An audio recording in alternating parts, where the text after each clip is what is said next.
Yeah, so he's quoting things from these secondary sources, and he's not checking the source of this. Like, he's not ironic checking that primary source.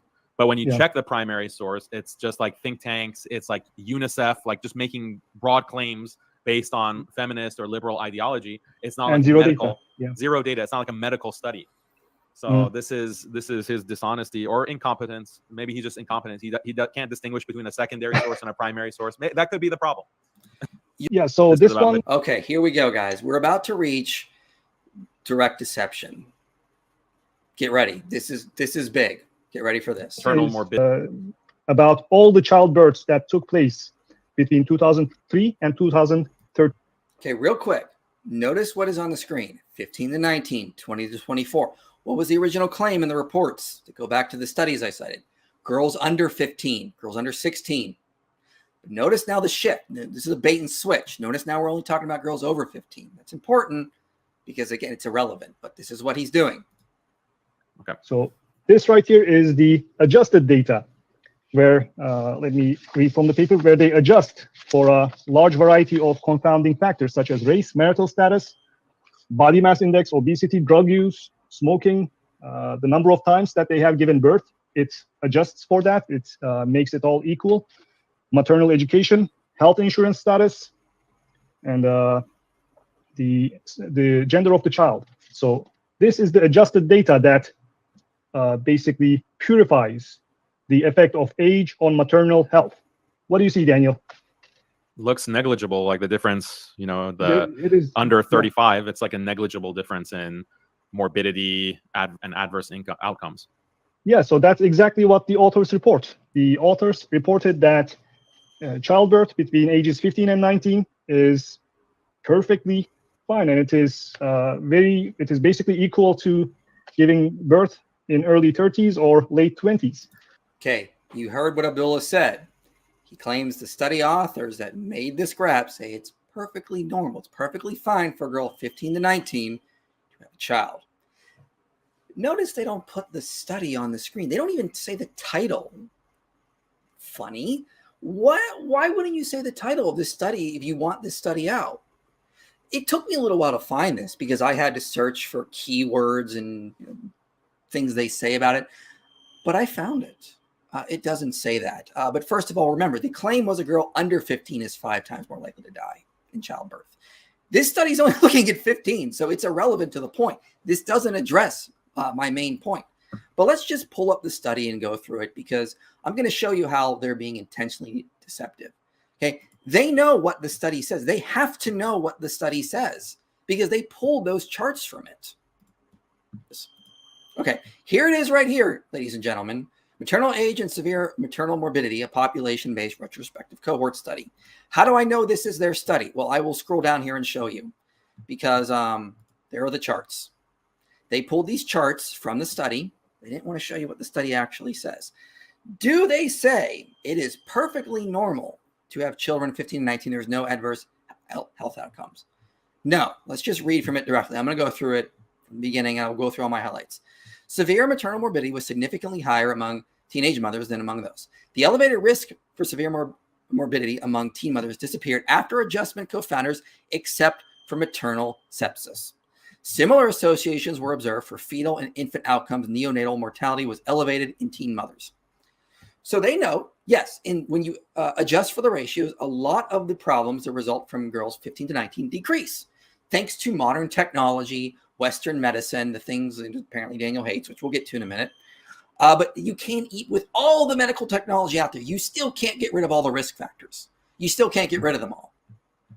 Let's scroll down here. So we studied live birth and stillbirth of mothers 15 to 60. So again, not below 15 to 60. They looked at over 800,000, like Abdullah said there. Elevated risk for teen mothers. Again, after adjustments, the exception was the rate of maternal sepsis, which was highest among teen mothers in decline with maternal age. So again, there still is an elevated risk. Okay, the rate of composite outcome of maternal death and severe morbidity was 2.1% among teen mothers, 1.5% among those aged 25 to 29, and 3.6% among mothers 44 years of age and older. However, teen mothers were at elevated risk of sepsis. Here's their charts. The absolute rate of fetal and neonatal death and morbidity were elevated among teen mothers, and neonatal death remained higher after adjustments for demographics and pre-pregnancy factors, while the rate of NICU admission was significantly lower among teen mothers after adjustments. So again, this is what it says, ladies and gentlemen. They're not telling you the full facts. They're saying, yes, after elevations, a lot of the risk for teen mothers after 15 goes down, not under 15. They didn't even look at that. But you still have elevated risk for sepsis, neonatal death, these kinds of things, as the study directly shows. And again, what is the goal? To try to convince men around the world it's okay to marry and impregnate girls that are 15? That's your goal? And you're deliberately lying about what the paper says to get there? Guys, this is pure evil at this point. There is elevated risk. And again, they didn't even respond to my claim because the claim was under 15, you have these extreme high rates. But before we get back to it, important thing to note, yes, a lot of the studies I use focused on places like sub-Saharan Africa, the Middle East, Southeast Asia. Why? Because I was picking studies that focused on countries away from Western influence, away from all the technology, because Daniel had said some things in the past that made me, raise a couple eyebrows here. So I'm going to play a clip of Daniel from another thing he did on developing technology and how it threatens Islam. Modern technology, as we see in the West, without also getting modern society. Something like feminism. In order to generate enough, in order to have enough factory workers, and in order to have enough engineers and scientists and doctors, you can't exclude 50% of the population.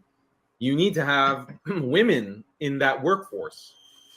You need to have women to do the kinds of things that are necessary to free up the kind of innovation that will drive technology forward. So you need female education. If you have female education, women have to delay getting married. They delay getting married, so they have fewer children. They are more independent. They are more equal to their husbands. That destabilizes families. That produces this kind of independent woman phenomenon that we're suffering from today throughout not just Muslims, but throughout the world. But we cannot catch up if we are just leaving our women at home. We cannot catch up if we're sending our children to the madrasa to learn Quran. We cannot catch up if half of the education, or not half, but 100% of the education, or 90% of the education is about Quran and Hadith and fiqh. This is a waste of time. We have to send our sons and our daughters to learn science, learn mathematics, learn how to use electronics, use the computer, on and on and on.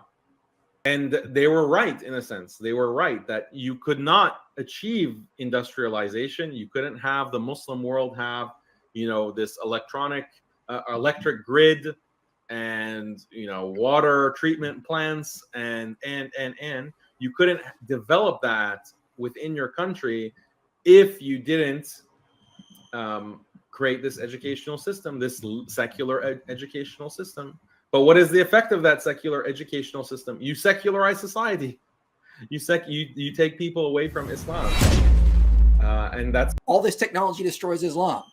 You need according to him, you need a modern society that produces a secular system to produce the number of doctors you need to get these kind of adjusted results on the orange graph down here. But Daniel rejects that. So by Abdullah citing this, he is basically throwing Daniel under the bus. This is why in my opening statement, I went to studies in sub-Saharan Africa, the Middle East, Southeast Asia, India, where there is low technology. Because that's the ideal society Daniel wants. He doesn't want this technology that makes these risk factors lower.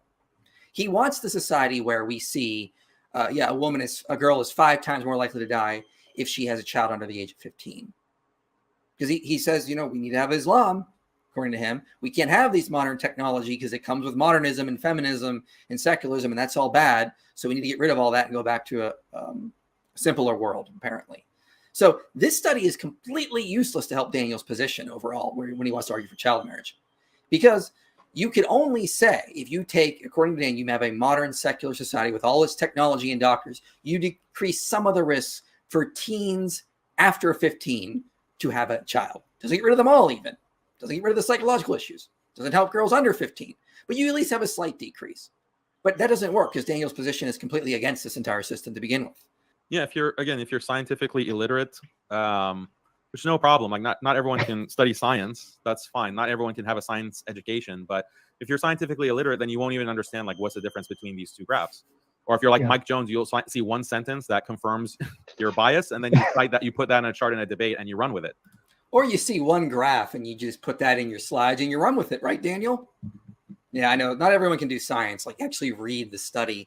And again, remember, neither Abdullah or Daniel told you where these graphs came from. I told you. I'm probably going to go to a studio in June to do an interview on child marriage. I got invited to.